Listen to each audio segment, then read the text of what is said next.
Pô, minha luz você não botou hoje? Vai pelo Instagram, né?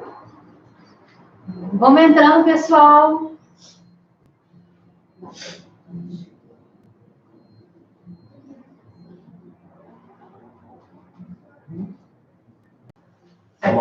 Já tá ligado? Já. Esqueci do microfone.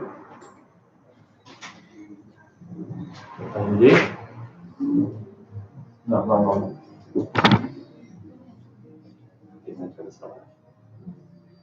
Sabia nem que tinha cabeça pra cima. É uma ajuda, né? Assim não é uma ajuda. Acho que não é não.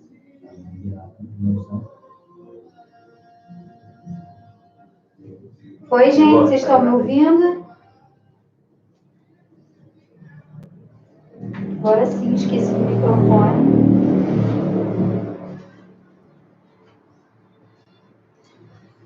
É 112, 29. É. Deixa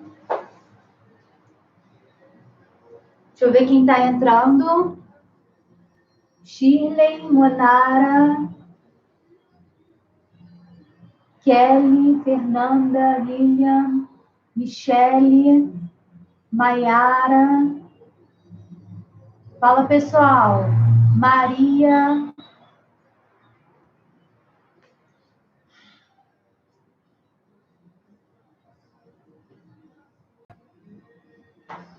Vamos lá, gente. Eu vou dar só mais um tempinho para o pessoal entrar.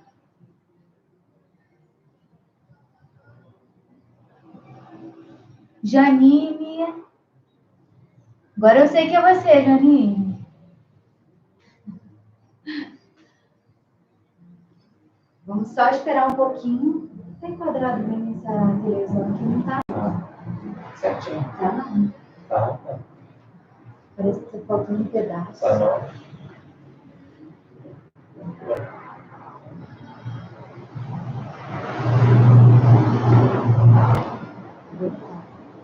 Melhor. Agora acho que ficou melhor. Nilce, Adriana, Belquíria. Vamos lá, gente. Foi aí? Só vai. Então vamos começar, então. Eu vou começar hoje já com a aula, para quem está assistindo, quem vai assistir depois, consiga assistir a aula inteira. E eu vou deixar as dúvidas para o final, beleza? Então, vocês podem ir anotando aí, porque depois no final o Marcelo vai passando para mim as perguntas e dúvidas, beleza? Vamos lá, então. A aula de hoje ainda é sobre autoconhecimento. E hoje a gente vai falar mais profundamente sobre o autoconhecimento. Primeira coisa que eu gostaria que vocês entendessem é um pouquinho melhor de como o nosso sentimento se constrói. Então, como que é? Acontece um evento, uma situação, pode ser externo ou pode ser interno, uma coisa que só está na nossa cabeça. Essa coisa dispara uma emoção. Lembra que a emoção é um instinto de sobrevivência? Então, eu tenho instantaneamente uma emoção. Essa emoção me dispara uma ação, faz com que eu tenha uma ação. Depois de ter tido essa ação, eu vou interpretar tanto a emoção que eu tive quanto o evento. Depois dessa interpretação, que a gente tem um sentimento. E antes desse aqui, que a gente tem um sentimento. Então, eu vou explicar na prática o que é isso. Um evento, eu tenho que me expor. Por exemplo, eu vou dar uma palestra. Esse evento me dispara uma emoção de medo. Com a emoção de medo, o que eu faço? Eu fico muito nervosa e eu não faço. Eu fui convidada e eu não faço. Eu invento uma desculpa, falo que eu estou muito atarefada, ou que eu passei mal, eu não faço. Depois que isso aconteceu, eu vou interpretar essa situação. E aí eu vou pensar no evento, que é ficar em situações que eu vou me expor para as outras pessoas, que eu vou ficar vulnerável, com a emoção de medo. Eu junto essas duas coisas. Quando eu junto, essa interpretação me faz desenvolver um sentimento de insegurança. Então, todas as vezes que eu passar por uma situação de vulnerabilidade, que eu me sinto frágil, eu vou ter um sentimento de insegurança. E a partir daí, todas as vezes que acontecer, eu vou ter esse mesmo padrão de comportamento. Porque o meu cérebro vai acionar a minha interpretação para aquele evento. E aí eu vou ter um padrão de comportamento. Todas as vezes eu vou ficar repetindo aquele tipo de comportamento. Ficou claro? Ficou entendido? Então vamos mais a fundo como que acontece na nossa vida real. Como que a gente acha que acontece? Acontece um evento e eu tenho uma resposta, um padrão de comportamento. Só isso que a gente tem consciência, né? Aconteceu alguma coisa, eu respondo. Eu acho que é assim que funciona dentro do nosso cérebro. Mas lá dentro, como que acontece mesmo? Acontece dessa forma. Acontece o evento. Esse evento passa por um funil de crenças. O que é esse funil de crenças? São todas as vivências que eu tive na minha vida, a vivência que eu vi, né, das experiências do outro, padrão de funcionamento que eu criei para evitar dor, está dentro desse funil de crenças. Então, o evento passou por esse funil de crenças, para ver assim, opa, que ideia eu tenho dessa situação que está acontecendo? Fui lá interpretar essas ideias esse evento dentro das minhas crenças. Essa crença vai me disparar um tipo de pensamento. Então, eu tenho um comando que é mental, que é cognitivo, que vai me gerar um sentimento ou uma emoção. Essa situação pode trazer os dois juntos. E eu tenho uma reação ou uma ação. Então, vamos dar um exemplo real. Estou lá, o evento eu tenho um trabalho e eu fui promovida nesse trabalho. E essa promoção de trabalho envolve ter que fazer reunião com a minha equipe. E essa reunião eu tenho que me expor, eu tenho que colocar microfone, eu tenho que falar para toda a equipe. Aí eu vou analisar lá no meu filtro mental para ver o que eu já vivi desse tipo de experiência. Todas as ideias que eu tenho sobre isso foge disso. Isso traz problema. Isso te deixa exposta, isso te deixa vulnerável. Então, o pensamento que eu tenho foge disso. Isso te deixa exposta, isso te deixa vulnerável. Sentimento que eu tenho, medo, insegurança, pode ser ansiedade também. Minha reação ou ação não aceito a promoção. Dessa forma que a gente funciona. Só que a gente só tem consciência, geralmente, dessas duas coisas, do evento e da minha ação. Só. Aí a pessoa fala assim, mas por que você fez isso? Aí você fala assim, não sei. Você pode, às vezes, até ter consciência do seu sentimento e da emoção. Fala, porque eu fiquei com muito medo, eu fiquei muito segura, mas você não tem consciência, geralmente, dessa parte aqui, anterior, que é do cérebro, que é o seu pensamento falando com você. Entenderam? Ficou claro como a gente funciona? Quem tiver dúvida, vai botando aí que eu vou responder. Por que eu boto ação ou reação? Ação é quando eu ajo de forma consciente, quando eu penso antes de fazer. Reação é o meu impulso de responder a alguma coisa que acontece. Então, geralmente, a reação ela é impulsiva. Eu não penso antes de fazer. E muitas coisas a gente não pensa. É muito automático. Na maioria das vezes, isso aqui que eu mostrei anterior, isso é automático. É a nossa forma automática de agir. Acontece um evento, eu tenho uma reação. A gente quase não tem consciência daquilo que a gente pensa.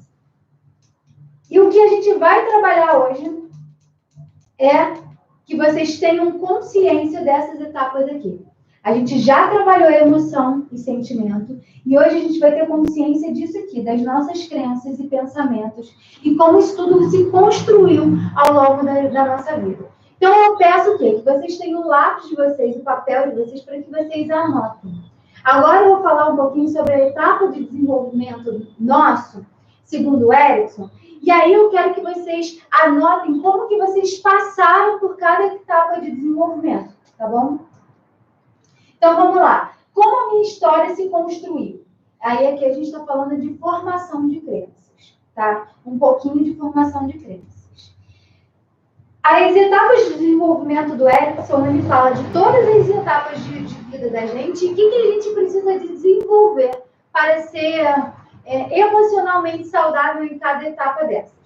Então, eu vou falar como funciona e como que vocês deveriam ter passado. Se vocês não passarem, anotem isso aí. Se passarem, pode anotar ok também. Então, a primeira etapa de desenvolvimento é de confiança versus desconfiança. O que é isso? Essa etapa acontece geralmente quando o neném nasce até os 2 anos de idade.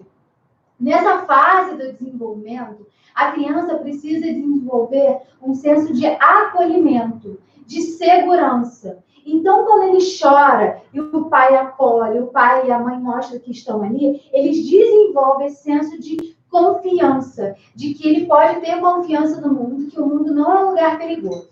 Só quando ele não tem esse acolhimento, se ele passou algum momento que ele ficou horas chorando, que ele não teve esse acolhimento, tem uma teoria que funcionava até pouco tempo atrás, que dizia que a gente tinha que deixar o bebê chorando no berço, né? Que a gente não podia acolher, senão ele ia ficar mimado e tal. E hoje em dia, esses estudos já mostram que não, que o bebê precisa ser acolhido, precisa desenvolver esse senso de segurança. Até porque quando ele chora, é a única forma que ele tem de se expressar.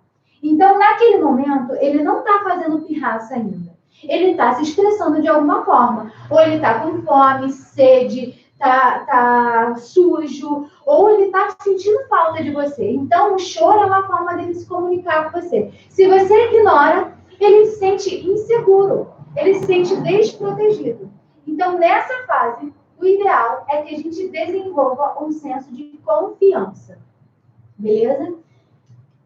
Próxima fase, que é autonomia versus vergonha e dúvida. Essa fase é desenvolvida dos 2 aos 4 anos de idade. O que acontece nessa idade? Essa é a idade que a criança precisa desenvolver autonomia. Claro que dentro daquilo que ela é capaz de fazer, né? Se a criança já consegue comer sozinha, ela precisa comer sozinha. Ela come perfeitamente? Ainda não. Mas você precisa desenvolver isso nela. Por isso que é importante, assim, você deixar a criança comer, cair, se sujar toda, porque ela está desenvolvendo essa ideia de que ela pode, que ela consegue fazer. Se você dá tudo que ela pede, dá tudo na mão, dá tudo na boca, ela desenvolve a ideia de que ela não é capaz de fazer. Entendeu? Então, aqui começa a ter vergonha e dúvida das coisas. Porque ela não é capaz de fazer. Meus pais fazem tudo para mim, então eu não sou capaz. Então, se nessa etapa, você precisa desenvolver o senso de força de vontade, de fazer. Eu quero fazer. Criança que tem tudo na mão, ela não tem nem essa força de vontade de buscar depois. Porque tudo que ela quer, o pai e a mãe já vão lá e fazem para ela. Entenderam? Então, nessa fase, é importante a gente desenvolver força de vontade. Terceira, é a fase da iniciativa versus a culpa. Dos 4 aos 5 anos de idade, a criança entra numa fase de descoberta. De descoberta que ela tem a genitália diferente do outro, de que ela é diferente do outro, que tem um monte de coisa que ela nunca tinha percebido que é diferente na vida. Então, é uma fase que ela tem muita curiosidade. Ela pergunta o porquê de tudo, ela questiona tudo, ela quer ver tudo. E aí, é uma fase que você precisa, claro, que dentro da linguagem da criança, estimular para que ela tenha mais curiosidade e estimular para que ela aprenda dentro da cabecinha dela. dela, né? Claro que você não vai falar do desenvolvimento sexual, da reprodução sexual de uma forma adulta. A gente vai falar como uma criança, né, deve ouvir, dentro da capacidade mental dela.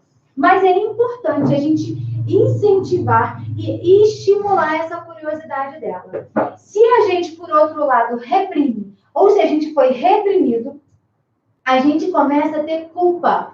Culpa por quê? Porque eu tenho culpa de sentir essa curiosidade sobre as coisas. Se meu pai e minha mãe falam assim, para com isso que isso é feio, que geralmente é assim, né, que eles falam, que isso é feio, o que eu faço? Eu começo a sentir, aqui eu começo a desenvolver um sentimento, tá vendo como a culpa não é um sentimento, não é uma emoção? A culpa começa a se desenvolver nessa fase, que meus pais dizem que aquilo é feio. Então, eu começo a desenvolver sentimento de culpa aí nessa fase. Então, se eu não tive, nessa etapa, bem estimulada essa coisa da busca, da curiosidade, geralmente eu posso desenvolver culpa. Lembrando, gente, que é muito difícil a gente passar 100% dentro de uma fase. Então, meus pais me apoiaram 100%? Com certeza não. Mas aqui a gente está nos casos extremos, né? De não ter nem...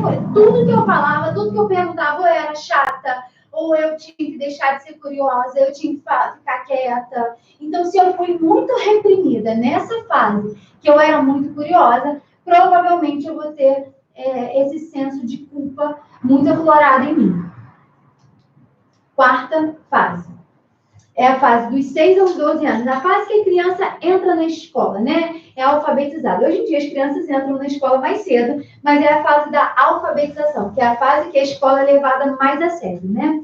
Então, o que a gente precisa desenvolver nessa etapa? Um senso de produtividade, né? De que a gente é capaz, que a gente é competente. Se eu não desenvolvo isso, eu vou desenvolver um senso de inferioridade.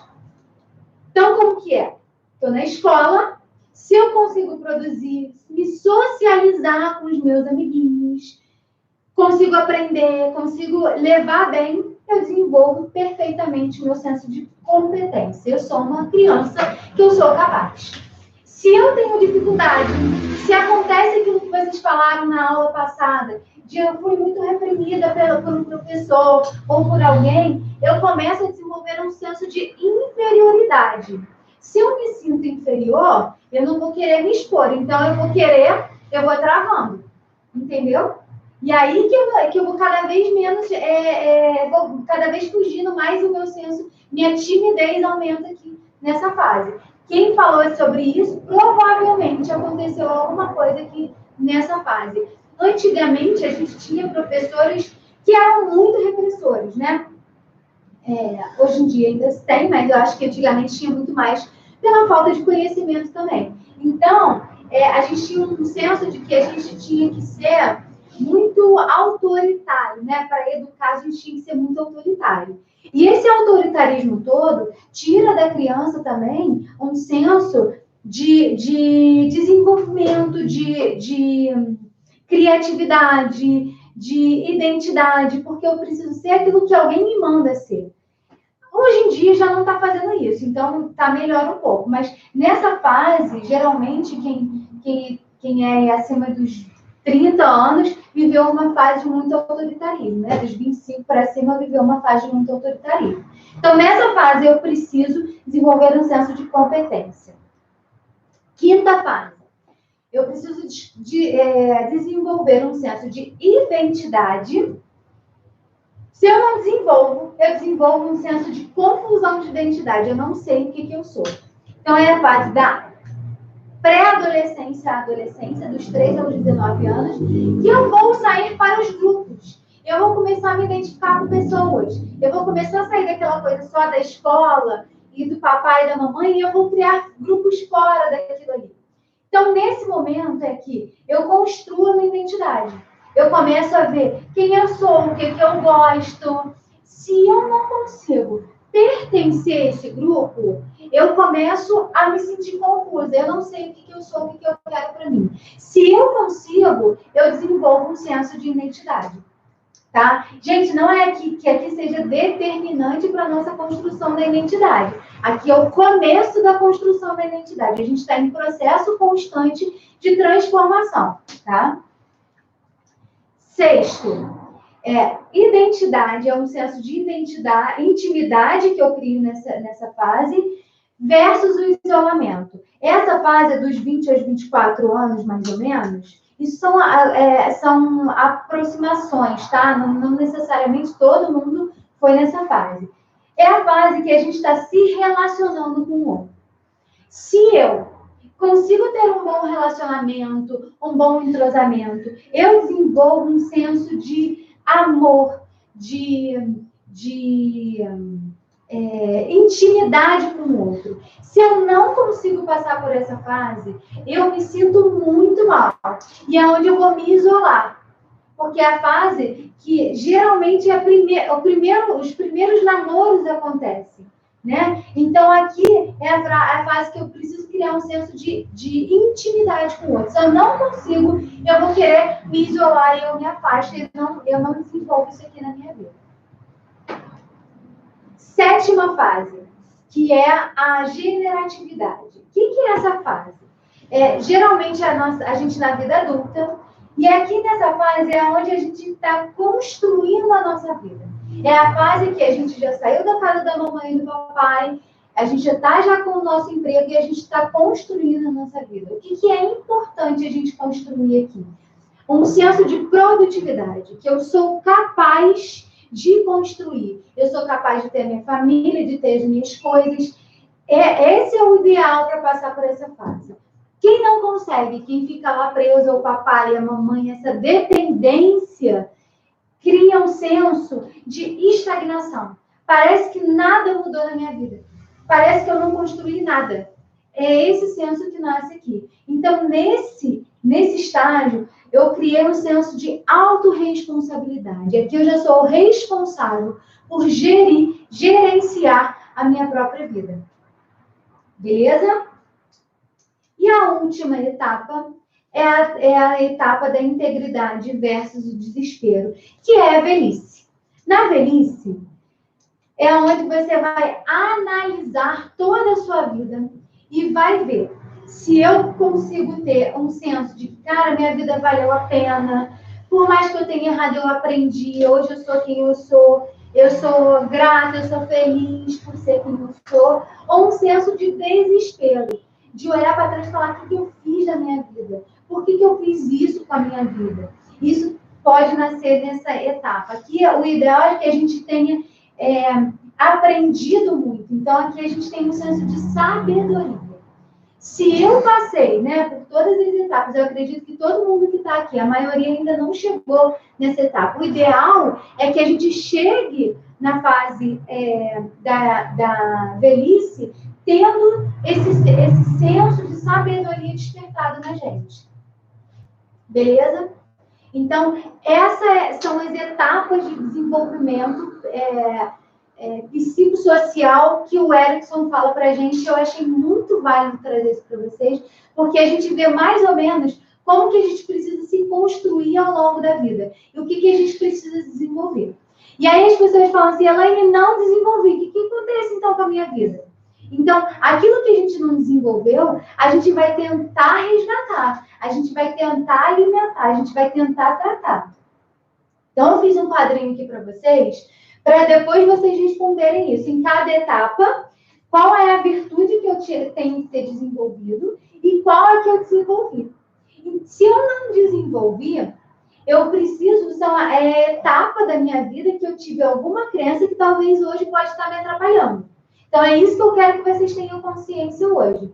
Que, se lá na minha primeira etapa, eu não tive o meu senso de confiança estabelecido, eu tive uma falha. Às vezes eu não fui completamente abandonada. Então, crianças, por exemplo, que são abandonadas, que a gente acha, que passa no jornal, foram abandonadas no lixo. Provavelmente essas crianças tiveram um senso de desconfiança, vão ter um senso de desconfiança enorme. Por quê? porque elas foram abandonadas desde o nascimento delas. Você imagina quanto tempo essas crianças ficam chorando lá sozinhas, né? No frio, no relento, até alguém achar essa criança. Então, provavelmente uma criança foi instalada aqui. Elaine, então essa criança vai ter um trauma pro resto da vida? Não necessariamente. É claro que ela sofreu um forte impacto, isso vai ter uma consequência na vida dela, mas isso pode ser trabalhado para ser amenizado e para que isso não traga tantos transtornos futuros para ela, tá bom? Então, isso aqui eu vou deixar em PDF, eu vou colocar hoje o PDF da aula 2 e da aula de hoje, e aí vocês vão conseguir acessar lá para vocês poderem responder, beleza? Dando continuidade em relação às nossas crenças.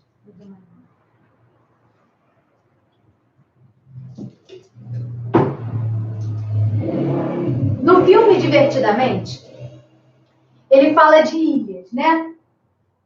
O que são essas ilhas? A ilha que ele fala lá são as nossas crenças. Como que uma crença ela é constituída?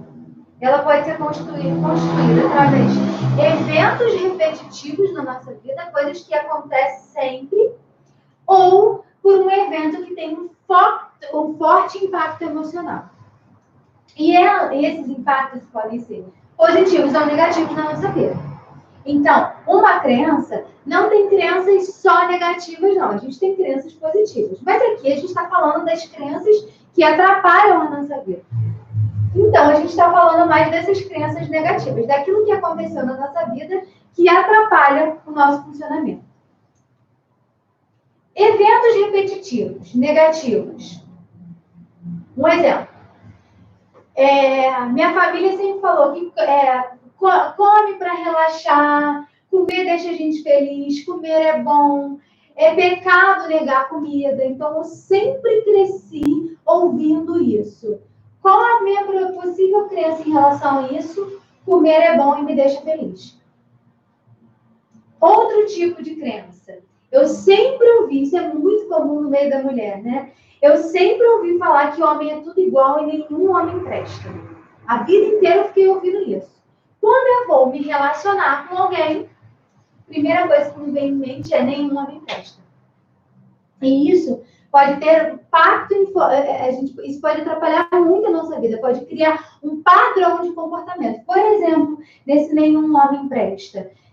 Se nenhum homem presta, como que eu já vou escolher um namorado? Nenhum homem presta, não preciso ter grandes escolhas, né? Eu vou escolher qualquer um. Provavelmente, se eu escolho qualquer um, esse qualquer um pode não prestar. E aí, o que vai acontecer se ele não presta?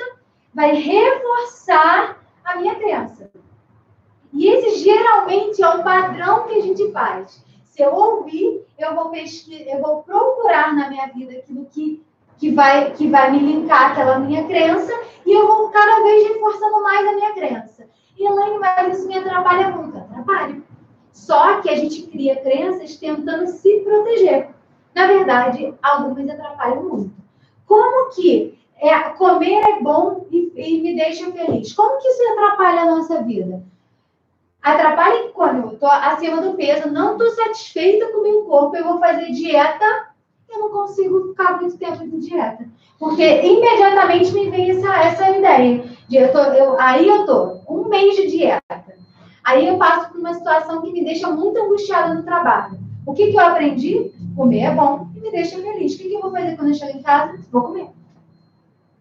Aí eu reforço essa ideia, porque é verdade, porque comer vai disparar um monte de hormônio e neurotransmissor em você, que vai te deixar feliz. E aí eu reforço essa ideia. Aí eu não consigo emagrecer. É isso que acontece geralmente. Crenças que foram desenvolvidas através de um forte impacto emocional. Negativas, né? A criança foi abandonada, né? Foi abandonada na infância. Ela pode desenvolver a ideia de que a qualquer momento ela pode ser deixada, alguém pode abandonar. Então, o que tipo de comportamento essa pessoa pode ter, Elaine? Não constrói laços. Por quê? Porque se ela pode ser abandonada, ela vai querer entrar em contato com essa dor que foi muito forte? Não. Ela não constrói nenhum tipo de relacionamento. Se ela perceber que ela está construindo laços, ela foge. Isso faz bem? Naquele instante faz, mas depois ela fica mal. Ela fica com aquela questão, mas às vezes ela não tem consciência desse padrão comportamental. Ela faz outro tipo de forte impacto emocional. Separação dos pais. Entendendo, gente, tem muita gente que está aqui que é separada. Nem toda separação é traumática, tá bom? O trauma, ele vem quando a criança não compreende de forma adequada aquela situação. Ou quando um dos pais não compreende que a criança é só a criança. Ela não tem que tomar partido de nenhum dos dois. Se você esclarece para a criança que papai e mamãe não são mais um casal, mas que papai e mamãe vão continuar sendo papai e mamãe, que a gente te ama independente disso, a separação não vai ter trauma nenhum. Mas se essa separação teve um impacto muito grande, por exemplo, se quando eu estava indo, minha mãe pegou o meu pai com outra mulher, me levou naquele momento. Então, aquilo me gerou um forte impacto emocional, porque eu vi meu pai, eu vi minha mãe, eu estava naquela situação, minha mãe ficou nervosa, pronto, me disparou um forte impacto emocional. O que eu posso fazer com isso? Nunca mais vou casar, meu pensamento. Nunca vou ter uma família, eu não vou casar. Eu não quero ter filho, eu não vou casar. Por quê? Porque se eu não casar, eu não vou viver isso aqui de novo. É uma forma da pessoa se proteger. Então, dependendo se isso aqui, lembrando, nem tudo que acontece que é de forte impacto, ou que é um evento repetitivo, pode ser uma coisa muito ruim. Se a pessoa passa por uma separação e é explicado, a criança leva numa boa. Se foi abandonado, passou e é trabalhado, vai levar numa boa. O negócio é que nem sempre isso é trabalhado de forma adequada. Então, vão criando padrões de comportamento e crenças. Beleza? As crenças mais comuns. Crença de desvalor. A pessoa acredita que ela é inaceitável e sem valor nenhum. Aquela pessoa que está o tempo todo dizendo que ela é culpada porque a vida dela é ruim, porque ela é uma pessoa ruim, ela é uma pessoa ruim para os outros, ela tem uma crença de desvalor. Outra crença muito comum é uma crença de desamor. A pessoa tem a certeza de que ela será rejeitada. Ninguém me ama o suficiente, a qualquer momento alguém vai me deixar. Também é uma crença muito comum. E a de desamparo, que a pessoa acha que ela é incompetente ou ela é um fracassado. Isso aqui é muito comum. Elaine, eu tenho que ter só uma. Eu me identifico com todas. Dependendo do grau, a gente pode ter um pouquinho de cada coisa. Porque essas crenças, elas são construídas através do social, daquilo que a gente teve socialmente. Então, é muito comum que as pessoas, que o brasileiro, ele tem uma crença de desvalor. Por quê? Porque a gente foi um país colonizado. Tudo quanto é tipo de país entrou aqui no Brasil e colonizou a gente, não é verdade? Então, a gente foi criado entendendo que aquilo que é de fora é melhor do que aquilo que está aqui dentro. Então, num certo nível, numa crença social, a gente já tem essa ideia de desvalor. Então, essa crença pode ser instalada de forma social, através da nossa cultura, da nossa sociedade, daquilo que a gente viveu ali, cresceu e escutou. As crenças podem ser herdadas, então, que são essas que eu falei com vocês, geralmente repetitivas. Papai, mamãe, vovó, titia, aquilo tudo que a gente trouxe da nossa família, a gente vai carregando, né? Aqui é as crenças herdadas e a gente tem as crenças pessoais. Aqui são mais as nossas vivências, tá? Aquilo que eu vivi, aquilo que eu interpreto disso tudo. Aqui são as nossas crenças pessoais, beleza? Então, a gente tem essas crenças. Agora, eu quero que vocês pensem em uma situação que sempre se repete na sua vida e que te prejudica. E você não sabe como parar de fazer isso. Aquilo se repete e está te prejudicando. Anote aí. Vou beber uma água enquanto vocês anotam aí, ou pensam.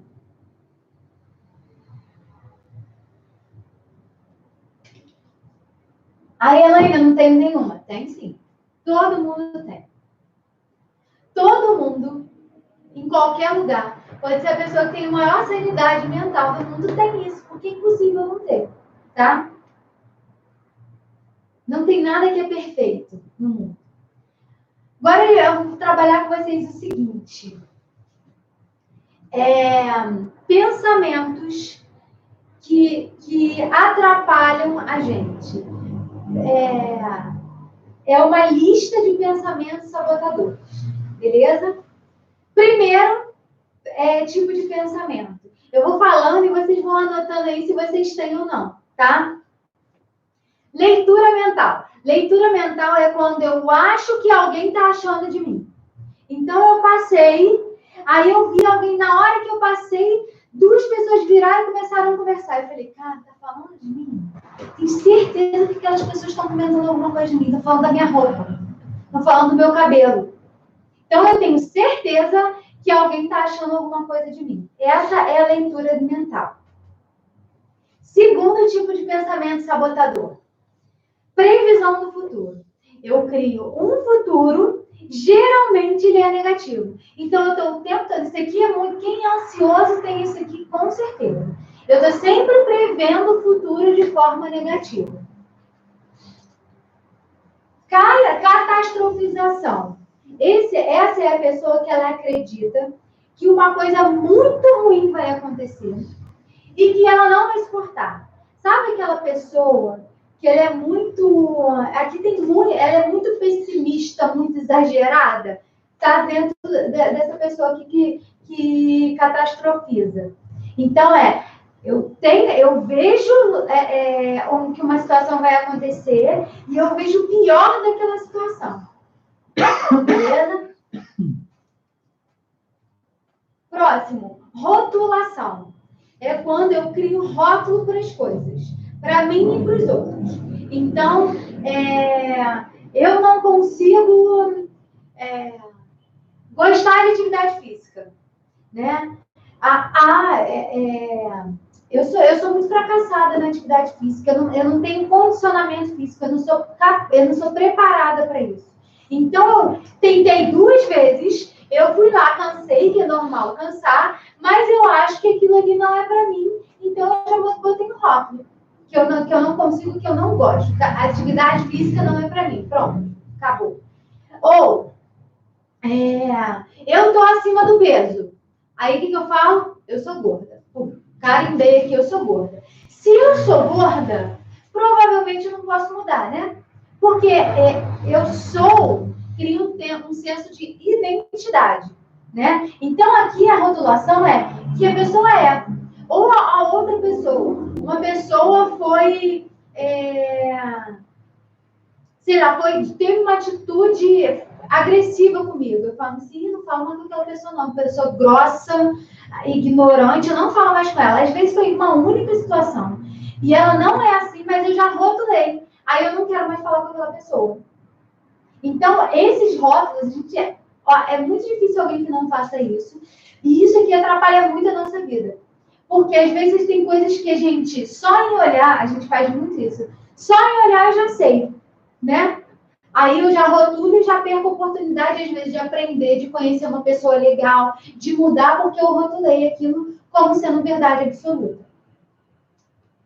Próximo, desqualificação do positivo. Então, é assim, eu consigo um monte de coisa, mas eu desqualifico aquilo que aconteceu. Então, por exemplo, eu sou uma pessoa inteligente. A pessoa fala para mim assim, pô, Elaine, você é muito inteligente. Eu falo assim, olha, eu sou inteligente porque eu estudo muito. Que, na verdade, eu não sou inteligente. Então, eu desqualifico uma coisa que é legal em mim. Outra coisa, eu passei num concurso.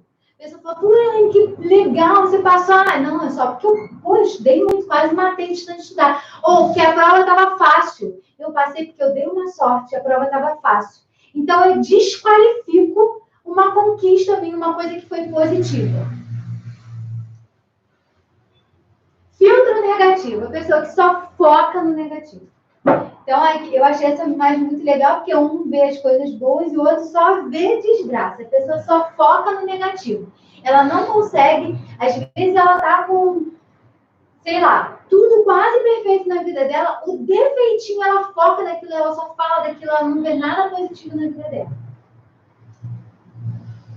Hipergeneralização é a pessoa que generaliza tudo. Uma coisa aconteceu na vida dela e aquilo vai ser sempre. Sempre vai acontecer, nunca, todos. Então, essa coisa que a gente faz do senso geral é uma pessoa que generaliza muito. O fato de ter acontecido uma vez não vai acontecer sempre, tá? E aí, aqui, essa pessoa não, ela acha que aconteceu uma vez e aquilo vai acontecer sempre. Pensamentos extremos, então esse aqui é aquele pensamento que é extremo, ou 8 ou 80. Ou eu sigo completamente a minha dieta, como tem que ser, como a nutricionista falou, ou eu acabo com tudo. Então, se eu sair uma refeição, pronto, acabou, agora só volto segunda-feira, ou dieta não serve para mim, porque eu não sou capaz de fazer isso. Então, é aquela pessoa que vive nos extremos do comportamento. Pensamento deveria. Essa pessoa que vive se cobrando daquilo que ela deveria fazer. Uma pessoa que tem uma tendência muito a ser perfeccionista. Eu deveria ter feito isso. Eu tenho que fazer aquilo para dar certo. É uma pessoa que vive nessa coisa de cobrar. Eu tenho que, eu devo. E aí isso é uma cobrança exagerada que ela tem na vida dela. Personalização. É uma pessoa que ela se culpa por tudo que acontece na vida e no mundo. Então, é uma pessoa que acha que bateu, sei lá, bateu de carro, a culpa é minha. Eu não posso ver eu não vejo todo, eu só vejo aquela situação específica. E eu sempre jogo a culpa para mim.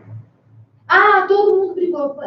A culpa é minha, porque eu não consegui controlar as pessoas. Às vezes é uma coisa que ela não está nem envolvida. Então, ela se culpa por tudo que acontece. Culpabilização. Esse é o contrário. É a pessoa que aponta o dedo para o outro, que culpa o outro. Então, essa pessoa está assim, ela está sempre focada no outro e sempre dizendo o erro do outro, tá? Então, ela está apontando, ela não só justifica, porque o justifica é o outro, mas ela está sempre mostrando a falha dos outros, tá? Comparações injustas. Esse aqui é a pessoa que sempre se compara ao outro, desenvolve um senso de inferioridade e de uma forma injusta. Então, por exemplo, uma pessoa que vai treinar a primeira vez na aula, e aí ela vem e ela treina comigo. Aí eu vou, termino o treino bem e a pessoa fala assim, pô, tá vendo? Ela terminou o treino, ficou bem pra caramba aqui, eu tô morrendo, não consegui fazer nada. É justo ela se comparar a mim? Não. Porque eu sou melhor que ela? Não. Porque eu treino há mais tempo que ela. Mas é uma pessoa que ela se compara de forma que não tem nem como se comparar. Né? E isso aqui eu falo muito, quem tem senso de inferioridade se compara o tempo todo. Tenho em mente isso aqui. Isso aqui é muito comum nas pessoas. E se comparam de uma forma injusta com ela. Porque geralmente a gente não pode se comparar com ninguém. Porque cada um tem seu tempo, cada um tem a sua vida, cada um tem a sua história. Então, esse aqui é uma comparação que não tem nem lógica de ser feita. E a pessoa faz e se diminui sempre. Orientação para o arrependimento. Você foca na ideia de que você tinha que ter agido diferente no passado.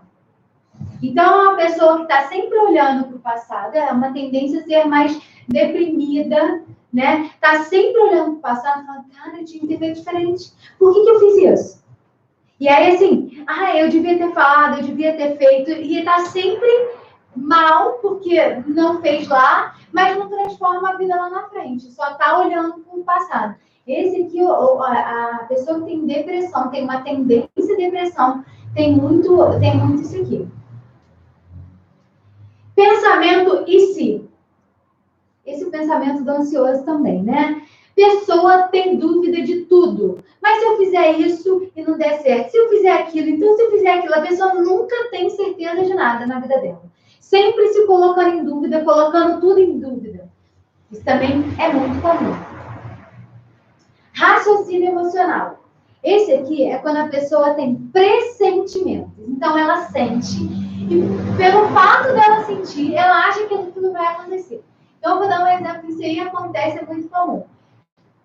Hoje eu acordei desconfiada, sentindo uma coisa ruim em relação ao meu marido. Eu acho que ele vai me trair. Eu senti, então eu acho que aquilo vai acontecer. Então, eu tenho certeza já que ele está fazendo. Porque eu acordei com essa sensação. Então, pessoas que têm um lado muito emocional, muito aflorado, têm muito isso aqui. Ah, eu acordei mal, eu acordei mal-humorado, já tenho pressentimento que o dia hoje vai ser péssimo. O que acontece na vida daquela pessoa? Provavelmente vai ser péssimo. E o último é a vitimização. A pessoa sempre responsabiliza o outro por tudo que acontece na vida dela. Ela não consegue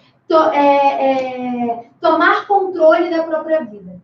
Então, se eu sou assim hoje porque minha mãe fez isso, porque meu pai fez aquilo, porque eu fiz isso ontem, eu não fiz porque fulano fez aquilo comigo, então ela nunca se responsabiliza pelas coisas que acontecem. Esse é o último. Então, vamos entender um pouco. Não precisa ser 100% isso não, tá? Mas em alguns momentos da nossa vida, a gente tem esse tipo de atitude. E que talvez atrapalhe muito a nossa vida. Então, isso aqui eu coloquei para vocês refletirem, anotarem, para vocês começarem a ver o que vocês fazem e como que isso atrapalha a vida de vocês. Convite para vocês. Vai ficar essas perguntas lá para vocês. Autoanálise. Primeira pergunta. Como você vivenciou as etapas do desenvolvimento? Segunda. Quais são os eventos que mais se repetem na sua vida e que mais te prejudicam? Terceira. Quais são as emoções, sentimentos que você tem com mais frequência? Quais são as principais crenças que você tem? Quais são os pensamentos sabotadores que você tem com mais frequência? Beleza? Provavelmente a gente tem um pouquinho de cada ali, mas é aquilo que você tem com mais frequência. Isso aqui é para vocês analisarem, para vocês conhecerem como vocês são, para vocês começarem a se transformar, tá? Quem está fazendo todas as atividades desde o início, eu acho que já consegue se analisar um pouco para poder mudar. Tá? É isso. Quem tem dúvida, já passo o filme, vou passar de uma vez. Como dica de filme, vai estar vindo no final de semana aí, eu passei 4 filmes para vocês até agora. Assistam, que vale muito a pena. Um Gênio Indomável. Esse filme é sensacional, é antigo também, mas ele é sensacional. Beleza? Ele vai falar dessas crenças e dos padrões de comportamento. Sempre lá perto. Aí sai. Vai falando inteligência emocional? Primeiro? Naquele primeiro. Só subir, só apertar F5. Que tá inteligência... Aí. Vamos lá, gente. Agora dúvida, perguntas... Marcelo vai ler. Tem um monte? Eu acho que você já respondeu, mas quando se pula uma fase, a pessoa pode prejudicar as próximas fases, daquela fase do Erickson lá. Tá, quando se tornar adulto imaturo, como resolver essa situação? A pergunta é, quando se pula uma fase... isso pode prejudicar as outras fases e isso pode fazer com que ele seja um adulto imaturo. Então, uma fase mal desenvolvida pode sim prejudicar a outra fase.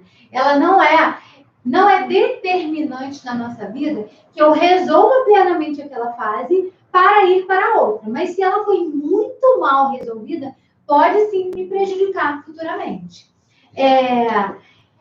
Se eu posso ser imaturo, depende da fase que eu pulei, né? Se foi uma fase que eu precisava construir aquele senso de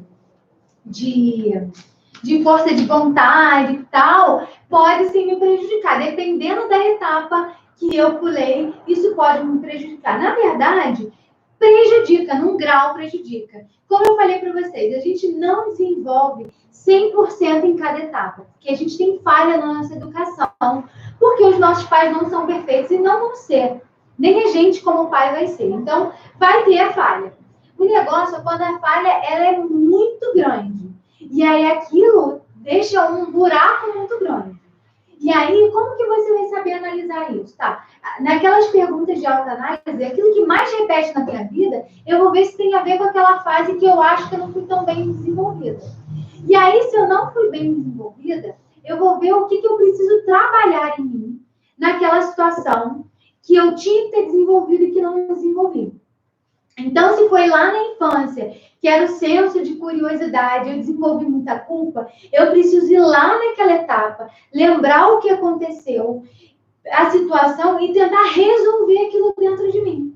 Que eu não preciso desenvolver mais culpa, que meu pai e minha mãe não tinham o conhecimento que você tem hoje. Então, por isso que eles me desenvolveram esse senso de culpa. Mas eu não preciso mais ter culpa de tudo que acontece, sentir culpa por tudo que acontece.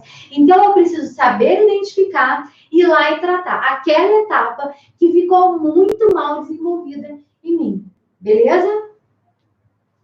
Próximo. A Rosana Ferreira perguntou que na aula, no material da aula 1 quanto no material da aula 2, era para anotar as emoções. Uhum. Se prioriza o da 1 ou da 2, se faz as duas, qual que é melhor? O da aula 2 é mais completo, né? Rosana, eu botei na aula 1, e só que na aula 1 eu não falei quando eu estava dando a aula. Por isso que eu coloquei de novo na aula 2. O da 2 tem emoção e sentimento. Pode fazer o da aula 2 que está mais completo, tá? A Maiara Barradas disse: meu pai abandonou minha mãe grávida e eu conheci somente com 9 anos. Mas nunca tive carinho dele. Sempre fui muito insegura nos meus relacionamentos. Pode ser por isso? Maiara falou que foi abandonada na infância, né? Quando a mãe estava grávida, o pai abandonou e ela só foi ter contato com o pai dela aos 9 anos de idade. E ela tem muita insegurança se pode ter sido desenvolvida nessa fase. Muito provavelmente, um senso não só de insegurança, mas de desconfiança. Pode ter sido desenvolvida assim. Lá naquela fase que a gente desenvolve um senso de segurança, de capacidade, quando a gente está entrando na escola, lembra? A gente se compara com os nossos amiguinhos. Se você se comparou e viu que você era diferente, porque todos os seus amigos tinham a família lá, tradicional, e você não tinha, e aí você se comparou de forma negativa, você pode ter instalado um senso de insegurança aí também. E também de acordo com como a sua mãe passou isso para você, como a sua família passou isso para você, isso pode sim ter instalado essa crença de insegurança. No início, Adriana Alves, no início você disse que uma situação causa uma reação. Como não me sentir frágil e insegura diante de situações que repetidamente me machucam, já que posso mudar algo em mim e não no outro? Entendeu? De novo. Como não me sentir frágil ou insegura diante de situações que repetidamente me machucam? A mesma situação machuca ela sempre. Já que só posso mudar algo em mim, não no outro. Entendeu? O que ela faz, já que é sempre a mesma situação, mas ela não pode mudar o outro, né? Ela só pode mudar ela. O que ela tem que mudar nela? Então, a pergunta foi feita aqui. Como a pessoa ela é responsável por ela, né? Pelo que ela sente, né? E ela não pode mudar o outro. Como que ela muda a forma de reagir a uma situação que machuca muito? Primeiro, você vai ter que analisar como essa situação está ocorrendo. Eu não posso mesmo mudar o outro, mas eu posso dizer para o outro que aquela atitude que ela tem comigo me machuca. Então, assim, o que você pode tentar entender é que, assim, a situação, geralmente a gente não consegue modificar aquela situação, mas eu posso mudar a forma como o outro entrega aquilo para mim. Como eu interpreto aquela situação, eu também posso mudar. O outro mesmo a gente não muda. Mas eu preciso entender assim, por que essa situação me machuca tanto? Se é o ideal, se é o comum ela me machucar. Se não é, eu tenho que ver por que eu criei essa ideia de que ela me machuca tanto. Vai ser uma coisa comum? Então, por exemplo, vou dar um exemplo genérico. Meu marido, todas as vezes que a gente briga, ele diz que se a gente separar, eu vou ficar sozinha porque eu sou feia, porque eu sou insuportável, porque ninguém me quer. E isso me machuca. A fala dele, alguém aceitaria de boa? Não. Então, eu avaliei a fala dele. Ninguém aceitaria numa boa. Me machuca. Eu não posso proibir que ele fale isso pra mim, não é verdade? Não tem como. Eu posso pedir. Eu posso conversar com ele, dizendo que aquilo me incomoda muito, que existem outras formas dele dizer dele interpretar aquilo que está acontecendo, que me desqualificar, me desmerecer não vai fazer com que eu fique dependente dele, entendeu? Vou analisar a situação e vou tentar chegar num senso que eu não me machuque, mas que eu consiga resolver aquela situação. Tem situações que vai acontecer que vai machucar. Então, eu preciso não fazer mais aquilo. Também tem isso. Se é uma coisa, às vezes, que fere os meus valores, e aí, sei lá, meu trabalho tem coisas que eu sou obrigada a fazer que ferem os meus valores, as minhas crenças, os meus princípios. Aí eu tenho que rever esse trabalho. Eu não posso impedir que o meu trabalho me peça aquele tipo de atitude, mas eu tenho que rever meu tipo de trabalho e, de repente, mudar meu trabalho. Eu espero que eu tenha respondido. Um transtorno de ansiedade ou pânico pode ser hereditário. Pode ser hereditário, uma vez que minha mãe era bem ansiosa, mas meu grau é maior. Ou pode ser fruto das minhas crenças negativas. Como, eu cultivei isso. Um transtorno de ansiedade ou pânico, a pergunta é, se o transtorno de ansiedade e pânico podem me gerar também ansiedade e pânico, de forma de crença hereditária, ou se isso é uma coisa só minha. Muito provavelmente, quem tem na família alguém com ansiedade, pânico, você herdou isso. Então, essa crença muito provavelmente é herdada. Se você não questionou, se você não teve outro modelo de aprendizado, provavelmente você herdou isso. E é uma crença negativa, entendeu? E se eu não me lembrar, outra pergunta, né? Se eu não me lembrar de cada etapa que eu vivi, como terei que identificar cada etapa se ela não foi bem desenvolvida e tal, como trabalhar ela? Se a pessoa não lembra, né, de cada etapa que ela viveu, como que ela vai trabalhar, né, esses aspectos? Você vai se analisar hoje. Então, por exemplo, se hoje eu sou uma pessoa muito insegura, aonde eu tenho que desenvolver um senso de segurança? Lá na primeira etapa da vida. E aí eu posso não lembrar com perfeição, mas aí eu sei que lá teve alguma coisa que me aconteceu. Mesmo que eu não lembre exatamente o que aconteceu, eu posso pensar em mim como uma criança, como um bebê frágil, que precisa de segurança, e eu vou tentar desenvolver isso. Entendeu? Eu vou tentar levar a segurança para aquele bebê. Nesse filme, O Gênio Indomável, ele é muito legal, que ele é um terapeuta, né? Eu não queria falar para vocês, mas eu vou falar. Ele é um terapeuta, e aí tem uma relação... O cara é um garoto muito inteligente, mas ele tem muitos conflitos. E tem uma etapa que o terapeuta acolhe ele. Nesse momento que ele é acolhido, que ele geralmente não se permite ser acolhido, o terapeuta acolhe de uma forma muito incisiva, ele vai, acolhe, abraça e ele chora como uma criança. muito provavelmente ele não lembrou tudo que aconteceu na vida dele, mas ele restaurou dentro dele aquela etapa dele que tinha ficado um buraco. Então, você não necessariamente precisa lembrar com detalhes aquilo que aconteceu. Seria ótimo. Mas quem não consegue, tenta entrar em contato com aquilo e vai se acolher enquanto adulto. Isso parece um pouco confuso, mas é exatamente isso que você precisa fazer. Você precisa se imaginar naquela etapa da sua vida, com aquele sofrimento.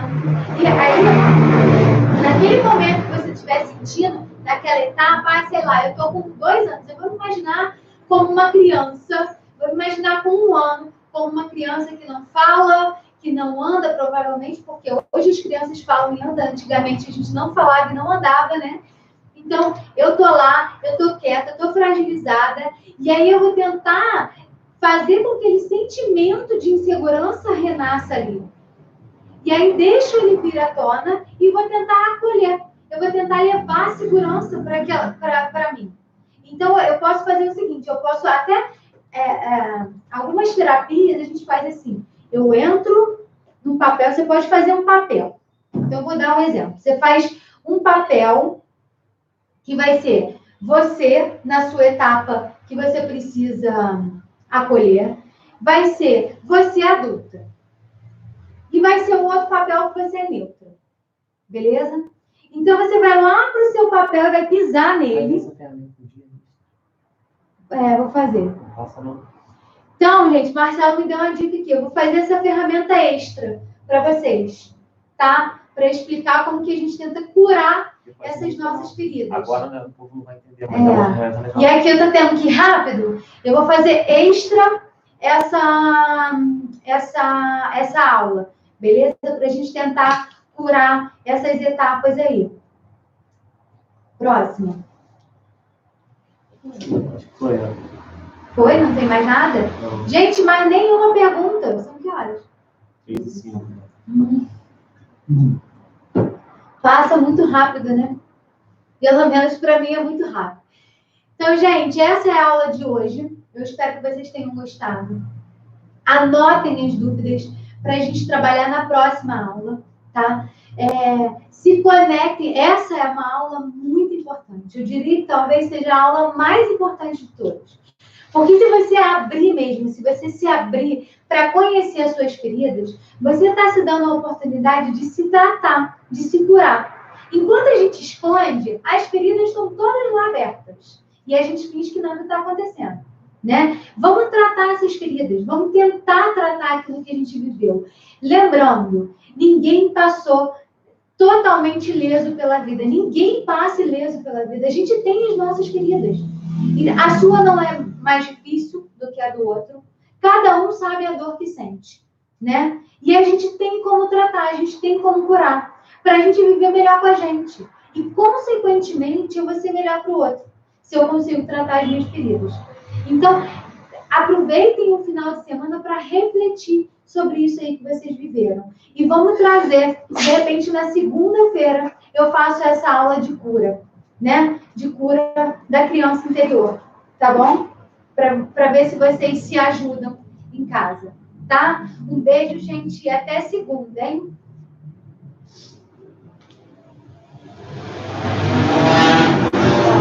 Pergunta, né? Responda? Não, tá. Excelente aula, cada aula melhor e tal. Vamos lá, né? Beijo, beijo. Beijo. Beijo, gente.